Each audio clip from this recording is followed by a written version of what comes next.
My name's Wesley, and this happened in late October about 3 years ago. I was working night security on a half-finished commercial building. The company hired me because theft had become a problem, tools disappearing, materials going missing. Nothing unusual at first glance. The site itself was massive. 4 floors, skeletal concrete, structure, no windows installed, yet just open frames where cold air passed straight through. During the day it was loud and busy, but at night it felt abandoned in a way that didn't sit right. My shift ran from 7 p.m. to 5 a.m. Just me, a flashlight, and a radio that barely worked half the time. The first few nights were quiet. Too quiet, actually. No animals, no distant traffic sounds. Just wind pushing through the empty structure, creating these low, hollow tones. It sounded almost like breathing if you stayed still long enough. On the 4th night, I noticed something off. One of the cement bags on the ground floor had been torn open. Not cut, torn. Like someone had grabbed it and ripped it apart. Powder spilled everywhere. At first I thought maybe an animal got in, but there were no footprints. No claw marks. Nothing. I reported it anyway. My supervisor, a guy named Trevor Collins, brushed it off. Told me to just keep an eye out. That same night around 2 a.m., I heard footsteps above me. Slow, heavy, deliberate. I froze listening. The building was supposed to be empty. Workers left by 6 p.m., and no one else had access except me. I grabbed my flashlight and headed up to the 2nd floor. The sound stopped the moment I reached the top of the stairs. I swept the beam across the open space. Concrete pillars, stacks of materials, shadows, stretching long and thin. Nothing moved. Then I saw something that didn't make sense. Wet footprints. Bare feet.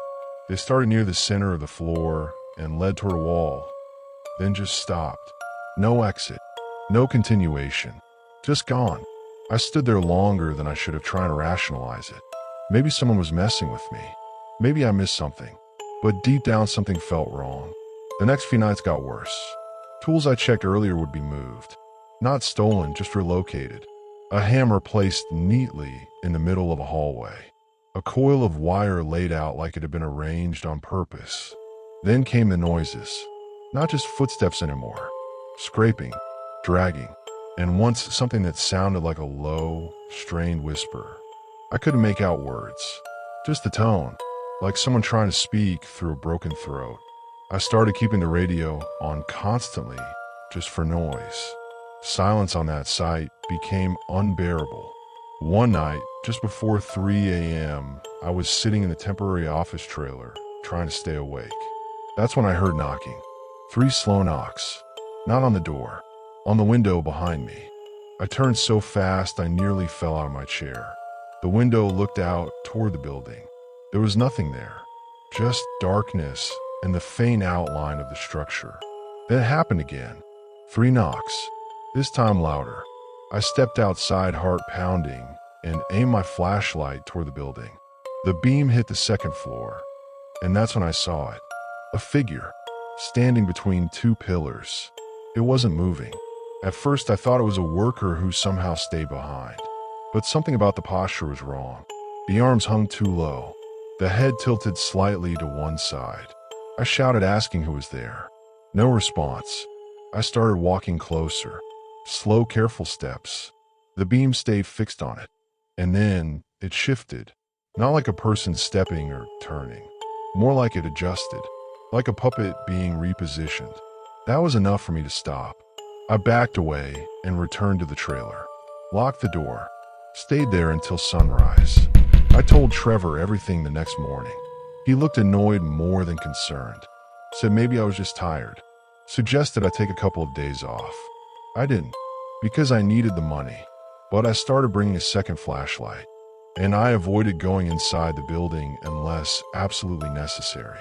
That didn't stop what came next.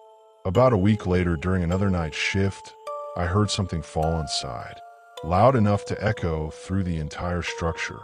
Against my better judgment, I went in. The noise came from the 3rd floor. Each step up felt heavier than the last. The air grew colder the higher I went. When I reached the 3rd floor, I saw what had fallen. A metal beam. It was lying across the floor like it had been pushed. There was no way it could have fallen on its own. It had been secured earlier that day. I'd seen it. Then I heard breathing. Right behind me. Not wind. Not echo. Breathing. Slow. Wet. Close enough that I could feel it on the back of my neck. I turned instantly, swinging the flashlight around. Nothing. But the beam flickered. Just for a second. And in that second I saw something I still can't fully explain. A face. Too close. Pale. Hollow eyes. Mouth slightly open, like it was about to speak. Then the light steadied, and it was gone. I didn't wait. I ran. I didn't care about protocol or checking anything else. I got out of that building and didn't go back in for the rest of the night. The next day I told him I was done. Trevor didn't argue this time. Just signed my release papers without even looking at me properly. Before I left, one of the older workers, a guy named Leonard Graves, pulled me aside. He asked if I'd seen anything. I hesitated, then told him. He didn't look surprised. He just nodded and said something that still sticks with me. A worker died there. Months before construction stopped the first time. Fell from the third floor. They said it was an accident, but some of us heard him after. I asked what he meant. Leonard just shook his head. Sometimes buildings don't forget. I never went back. But a few months later I drove past the site. Construction had stopped again. Completely abandoned. And for a brief second as I passed by, I thought I saw someone standing on the third floor. Watching the road. Watching me.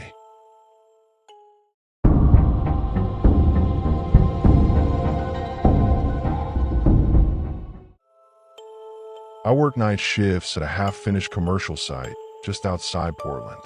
The kind of place where everything feels temporary. Scaffolding creaks, plastic sheets flap, and the silence isn't really silence. My name's Derek, and what I'm about to tell you happened during a week I still can't explain. The project had already been delayed twice.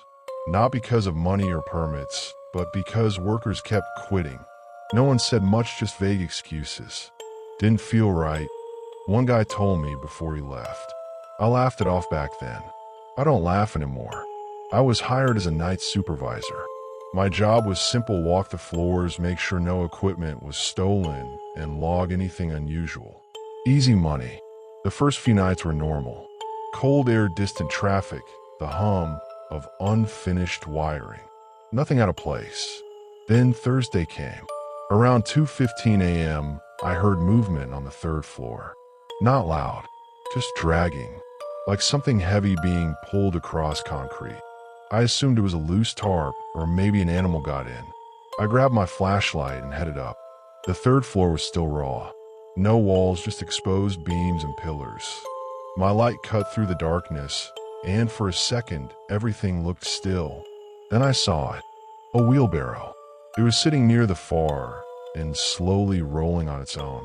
Not fast, just inching forward like something unseen was pushing it. I froze. My brain tried to explain it. Wind, uneven ground, something logical. But there was no wind, not even a breeze. I stepped closer, calling out, anyone there? My voice echoed, too long, like the space was swallowing it. The wheelbarrow stopped moving. Then I heard footsteps behind me.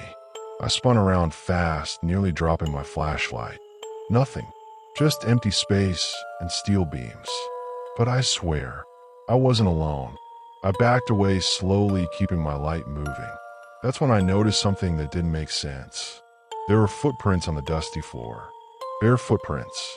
They started near the elevator shaft and stopped right in front of me. No return trail. Just ended there, like whoever made them simply vanished. My chest tightened.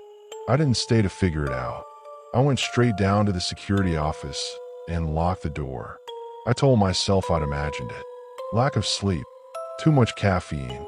But the next night proved I hadn't. At exactly 2:15 a.m. again, the radio on my desk crackled. Static at first, then a voice. Faint, distorted, but clear enough. Help me. I grabbed the radio, thinking maybe one of the guys left it on somewhere. Who is this? I said. Identify yourself. No response. Just static again. Then, a loud metallic bang from above. It wasn't random. It sounded like something had been thrown. Hard. I didn't want to go back up there. Every instinct told me not to, but it was my job, so I went. The second I stepped onto the third floor, I smelled something. Not rot. Not exactly. Just damp, like old concrete mixed with something metallic. My flashlight scanned the area. The wheelbarrow was gone, but something else was there. A long steel rod, standing upright in the middle of the floor. That wasn't possible. It had no support, no base. And then it fell, not sideways, straight down like something had been holding it, and let go the moment I arrived. That's when I heard it again. Footsteps. Closer this time. Slow. Heavy. Bare. And they were coming toward me. I didn't run right away. I wish I had. The footsteps didn't sound human. There was weight behind them, but no rhythm. Like whatever was walking didn't understand how walking worked. Each step landed slightly off, dragging just a bit before lifting again. I pointed my flashlight in the direction of the sound. Nothing, but the footsteps didn't stop. They kept coming, closer, closer, until they were right in front of me. And then they stopped. I couldn't breathe. My hand was shaking so bad the beam of light jittered across the floor. I kept waiting to see something, anything, but there was nothing there. That's when the radio on my belt went off again. Loud this time. You left me. The voice wasn't faint anymore. It was clearer, and it wasn't coming through like normal communication. It sounded wet, like it was trying to push through something thick. I didn't. I started, but my voice broke. The temperature dropped instantly. My breath turned visible in the air. Then I felt it. A hand. Cold. Bare. It wrapped around my wrist. I couldn't see it, but I felt every finger. I yanked back hard, stumbling and dropping the flashlight. It rolled across the floor, spinning the beam wildly. For a split second, the light hit something. A shape, low to the ground, twisted, not standing, more like crouched. Its limbs looked wrong, bent at angles they shouldn't be. And its head, God, its head was tilted too far back, like the neck had snapped, but it was still moving. Then the light rolled away, and it was gone again. The footsteps started once more. Faster now, circling me. I grabbed the flashlight and ran. I didn't care about procedure anymore. I didn't care about anything except getting out. As I reached the stairwell, I heard something behind me. A voice, clear, right next to my ear. You buried me wrong. I nearly fell down the stairs trying to get away. I didn't stop until I got to my truck. I locked the doors, started the engine, and drove. I didn't even sign out. The next morning I called in sick. Then I quit. A week later I heard something that made everything worse. One of the older workers, a guy named Victor Haynes, told me there had been an accident months before I was hired. A laborer named Lucas Reed had fallen into a foundation trench during a night shift. They thought he'd gone home early, so they poured concrete the next morning. They didn't realize until days later. By then it was too late. They sealed it off, covered it, kept the project moving. Victor said some workers claimed they heard knocking under the floors at night. Others said tools would move on their own. I didn't need to hear more, because I already knew. I wasn't imagining things. Something was still there, and whatever it was, it knew it had been left behind. I still wake up some nights at exactly 2:15 a.m. My wrist goes cold, sometimes like something's grabbing it again. And every now and then, I hear that same voice. Not through a radio. Right next to me. You left me. I never went back to that site. And I never will.